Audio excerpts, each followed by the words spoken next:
Right. Hello, everybody. Welcome back to All Leeds TV. Here it is Conor and it is Joe. We are here to provide you with your Hull City preview. How are you doing, Joe? Yes. Now then, people, I am doing really well, mate. Look, positive result. 3-1, 1-0 wins on the bounce, and I'll take another come Saturday, mate. To be honest, let's just 1-0 it all the way for the rest of the season. Yeah, that's it, mate. I mean, we've not had a proper chance to catch up, have we? Really, after the No. after everything that's gone on, really. Yeah, what were your thoughts after the game? Then, obviously, you did your post match, but have you got any overriding thoughts? Yeah, I just want to clarify that Jack Clark no longer plays for Leeds. Apparently, I didn't even realise. Oh, Jack Clark running down the wing for me. So yeah, let me clarify that point first of all. But yeah, look, on reflection, I probably gave Borough a little bit too much credit. I think, watching the highlights back, I think it could have been 3 or 4, but I think that's the old tale with Leeds United at the end of the day, innit? At the end of the day, if we take our chances, we will put any team away. That's been the case since Bristol City, since we've been on this little mini run. I probably gave them a little bit too much credit, but listen, I'm just glad that we got the 3 points, mate. And I thought Matthias Klick in particular was absolutely standout, and he's really come on. It seems a little bit of late, to be fair. He's playing a little bit more like the play we've seen last season. I don't know what your thoughts are on that. Yeah, mate. I thought he was absolutely brilliant the other night, and he was giving Clayton the absolute runaround, wasn't he? And I mean, that's what we like to see. But yeah, you say don't give him too much credit, Joe, but you've got to see it how you see it. And to be honest, mate, I thought they were well in it for a large period of the game. And I mean, we had more clear-cut chances, obviously, but I mean, a couple of things I wanted to touch on, obviously, before we move on to Hull. I want to get your opinions on 2 players, really. And obviously, we'll start with the obvious one, Patrick Bamford. I mean, what are your thoughts? Obviously, he had his 2 chances. A lot of people saying that second chance wasn't really a chance, which I can empathise with. But what do you think to his overall performance against the likes of Shotton? To be honest, mate, I thought his overall game wasn't that bad. If I'm being totally honest, I just think it comes down to finishing for me. I think that's your main thing. I don't know what your thoughts are, but look, that first one where Ayling plays the ball over, it's a lovely ball on his left foot as well, which we probably don't see enough of from Ayling. And he's in acres of space, and for me at that point you have to score, and it's straight at pairs. The cutback from Ayling a little bit later on, I mentioned Ayling again just because he's been fantastic since Forest, really, to be fair. But that cutback, Shotton did get a little bit of a touch. The mad thing is, if you do watch it back, sort of Bamford stops it from being an own goal, because if he doesn't get a touch on it, it goes in the back of the net from Shotton. Yeah. It's just Bamford's luck of late, but I personally think, Conor, his overall gameplay is good, and because we haven't seen JKA and we know what it was like when Eddie played, we are a better side with Patrick Bamford in it. I know that might sound a little bit mad, and obviously he's judged on goals, but ultimately we're a better side with Patrick in it. So that's my thoughts on Paddy. Do you think he gets more? I thought this the other night. I put a tweet out about Helder Costa, and I cannot believe the amount of the stick he is getting. And I think, I had a little bit of a scroll on Twitter just as a bit of an investigative sort of thing. I think Helder Costa gets more stick than Patrick Bamford, which I think is unbelievable this season. I could not believe the amount of... I mean, I just think it's down to his price tag. But I also think, I was going to say this on, the video, but his defensive work, I think he's helping Luke Ayling out a lot. I think Luke Ayling stood out at this moment in time. But I think when they're going forward, I think Costa's always an option. You know that little cut he always does in between, and Costa runs onto it.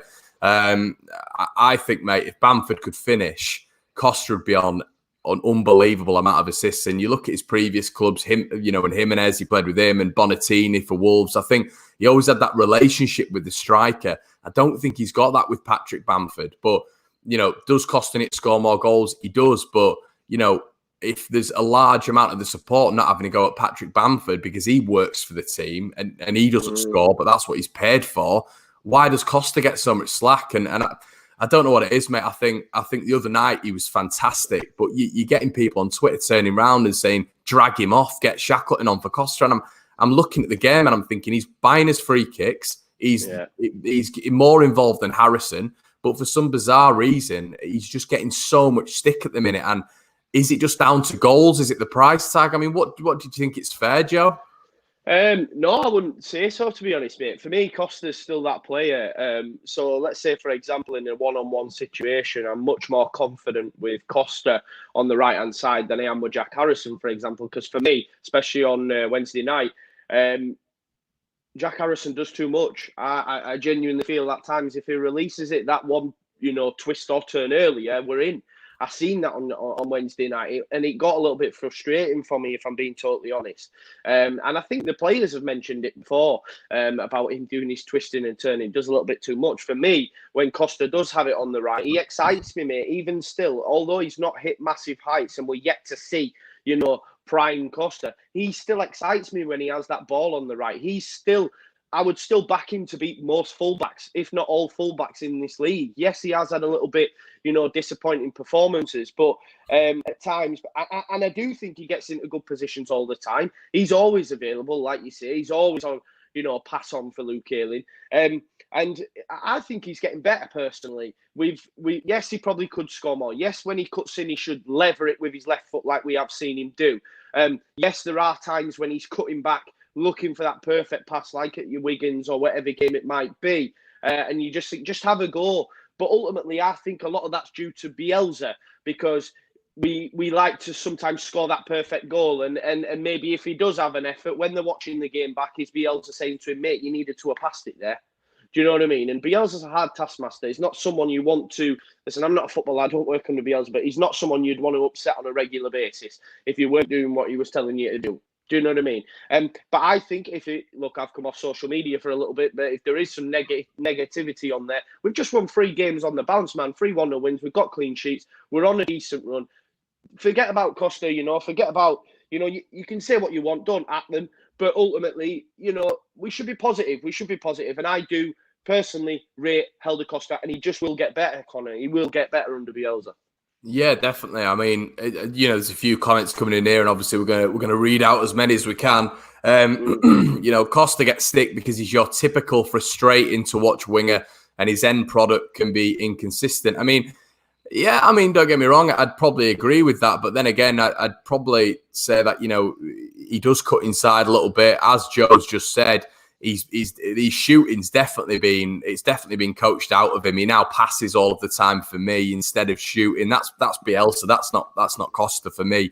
And I'm not sure about him being lightweight. I mean, he comes. I think he always sort of like nicks the ball past the defender, doesn't he? And seems to run around them and then draws the free kick. I thought he should have had a penalty for, if I'm honest, at the weekend. Clayton scythed him down in the box, and I think some fans will come out and say, well, he's been lightweight in the box. Well, not really. I mean, Clayton's just absolutely knackered him down there. But it's an interesting topic of debate. But what about the news that's come out, mate? Obviously, Calvin Phillips is going to be out for the whole game, and then you've got Big Kev as well, who looks like he sustained a hamstring injury. I don't know how serious that is. If it's a top grade, it could be a numerous amount of weeks, and it's sort of, as positive as we are, mate, it's sort of getting to that weird stage, isn't it, where Pervader and Augustin, I mean, are we going to see them this season? I mean, I don't know. And are they real?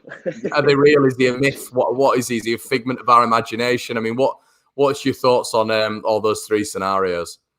Yeah, I think the Pervader one's an interesting one, because he was thrown straight onto the bench, and you're thinking, right, we're going to see this kid soon, and then he's just had a backward trajectory.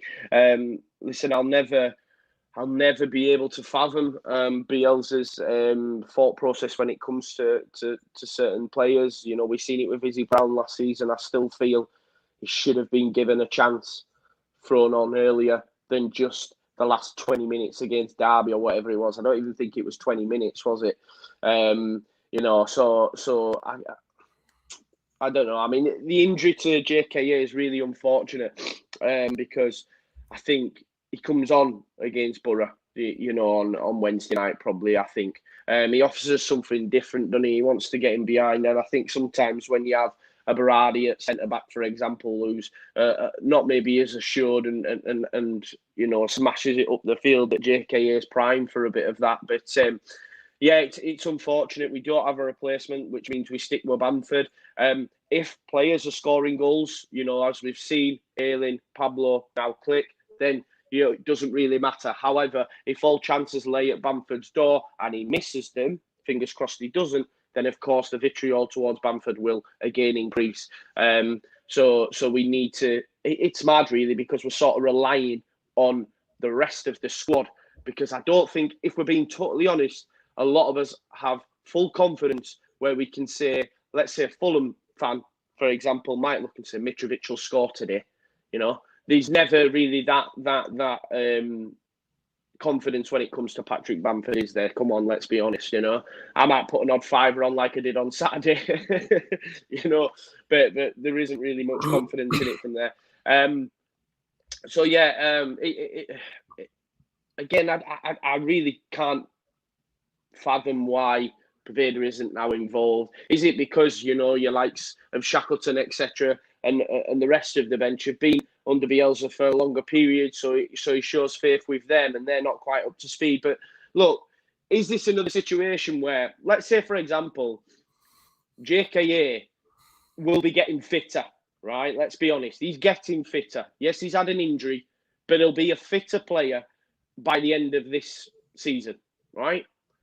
Does the likes of Scum, etc., missed out on him? Do they now think, well, he's had 6 months under Bielsa, he hasn't played much, but he'll be fitter, let's take him, and then we're like, oh, nice one, we just trained him up for you, a bit like Eddie, you know what I mean? Who's now starting for Arsenal in games. So, but look, it's Bielsa. It is what it is, but it is a little bit frustrating. Yeah, I agree, mate. And I think a lot of people were talking about against Reading how good we looked when Calvin went off, and I was quite. I'm just reverting to Calvin here, and I was quite surprised how good we did look when he went off. I thought we improved a little bit, which was weird. I didn't think he was having his best game against Reading at all. Obviously, got taken off because of the injury, but I did think the other night I just had a little bit of a player cam watching Ben White in that role, and I don't think he creates the same angles for the fullback. Yeah. I think you can tell he's not as confident on the ball as Calvin is. Calvin will get it on the back foot, spray it 40 yards, or just tick it over. Always wants the ball. I think Ben White. Yeah. I don't think he always wants the ball, which is a massive difference maker with someone like Phillips. And I think he was good the other night, but I just pray. You never know with Leeds as well, do you? You never know how long Calvin's going to be out for. Is he going to be out for Huddersfield? Is he going to be out for Fulham? Who knows? But yeah, I don't know what you thought, mate. But I think long term, if Calvin was sat out, all right, the honeymoon period now, it's been okay. We've played two pretty poor teams. But if we're getting to the Cardiff's away and all this sort of stuff, and Calvin's not available, obviously we're not privy to that information. But no. I think he was a big miss the other night, even though we won the game. Yeah, I think I was just listening to the Phil Hay show, mate, and I think someone had said that Ben White in that position, for example, makes I think he made like 12 completed passes as opposed to a Phillips who'll make 50 completed passes in that position. You know what I mean? And like you say, he's always available, even if he's dropping into the back three. He just makes us more assured. I think that we did lose a little bit in the midfield, I thought, against Borough, if I'm being totally honest, with the likes of Saville and Clayton. They were combative. And I think if Phillips is in there, probably not. We probably control the game even more than we did. Do you know what I mean? But we did lose a bit at times. They did have opportunities. And let's be honest, Borough aren't great. That's one thing they're not good at. They don't create a lot of opportunities. Yes, they had the crossbar, etc. But at times, I know you said yourself, you were a little bit nervous that they might score late on. And I think other people were as well. Whereas if Phillips is in there, you're not really worried, I don't think, based on Phillips's recent performances. It is a shame we don't have a like-for-like replacement. Should we have maybe assessed the Forshaw situation, although he's not quite a like for like? But should we maybe have assessed that a little bit sooner and brought someone in January? I know people mentioned it before. Forshaw's going to be out. Now he's out, and we won't see him till next season. Should we have addressed that and brought someone in? Alfie Calmont is clearly nowhere near ready as we thought he might have been at the start of the season. He was in a similar sort of vein. But yeah, it is going to be a little bit of a worry, because it's no coincidence that since his return against Brentford, we have seen a massive upturn in form. And this Leeds United side is a better side with Calvin in it. Although I did think Berardi was very good on Wednesday night. I feel he can always be relied upon, but again, he doesn't have the same skill on the ball as a Ben White in there. And obviously, if Ben White's at centre back, then you have KP in his natural role, and it just makes us a better unit. I think Ben White's played every minute this season. Calvin, them two, and I've said it before, will go on to play for England. So it just shows you the level they're at. That's just my opinion, but I know Liverpool have been sniffing around Ben White. We obviously know KP. He's wanted by a host of clubs, which just tells you just how good they are and how important they are to this Leeds United side, mate. Yeah, and obviously, with Hull coming up, they've got, I think I listed it on Twitter the other day, I think they've got John Terrell out. I think obviously Bowen and Grosicki have gone. Burke's out, the defender. That Wheeze, I think he's called, at the back, he's out as well. Potter's out. This lad called Scott's out. They've got about 9 or 10 injuries. Obviously, they lost the two best players, lost the 23rd the other day, one win in 10. I think, in that as well, mate, that one win in 10, it's coming in the cup. I was looking earlier as well. I think the 1st of January, they beat Sheffield Wednesday away. And then they, a couple of days later, they play Rotherham in the cup. They win the game. But since the 1st of January, they haven't won a game in the league. They've picked up 2 points out of 9 games. I think they got draw against Reading and draw against Swansea, but lost the rest. In fact, 1st of January's come, January window, Bowen, Grosicki, bye-bye. We get a win since then. Can't get points for love nor money, you know what I mean? Not great management, I don't think, by Hull personally. But had they already done enough to beat the drop? And is that why they've made that, decision to just let them move on now, Yeah, and mate, this is, it's a prime game for someone like Helder Costa, prime game for someone like Harrison, Bamford. This game is I don't think I've been more confident going into a game, and that fills me with more nerves than it does excitement. But there is no excuses. This has got to be an absolute stonewall win. And I know loads of people are going to say, you're cursing it and all this sort of stuff, but Jesus Christ, this is. We've got all the artillery now. 3 games on the bounce, 3 clean sheets as well. All the stats are going against Hull, and it's going to be their biggest game of the season, as it was with Borough, as it will with Huddersfield, as it probably will with Fulham as well. But we've got to rise to the occasion. Yeah, 100%. Much like yourself. I think I'm resigned to the fact we ain't going to put loads away. It's just how it is now, mate. But Hull's form isn't great. This time last season, would that have worried us? Yes. I think we've turned the corner now. Look, we have to put them to the sword. If we can get more goals, I would love that. I just think, look, last 6 games now, there's been under 2.5. Our last wins have been 1-0 wins. I'm resigned to the fact that we'll scrape it. But we will win and we'll be comfortable, I think. It's just taking opportunities is where, again, our problems lie. But the fact that the rest of the team are chipping in now fills me with confidence. So, yeah, I think we'll win the game, mate. I'll go for 1-0. 1-0, yeah, mate. You can't really see anything else, can you? I'll go 1-0 as well. Yeah, but let's be honest, right? And people will be laughing. It should be 3 or 4, but it just seems to be like Rick Kerr said in the comments. Surely there are at least one game we will smash someone 4 or 5-0. I think I've been I think I've been saying that since last season, to be honest. But I just think this season you're even more, will to say it'll just be a scrapey win because it just seems to be all we're getting at the minute, mate. And who's going to get your goal? Let's go for Helder. We've been singing his praises. Let's go for Helder. Cutting in from the left. Bang.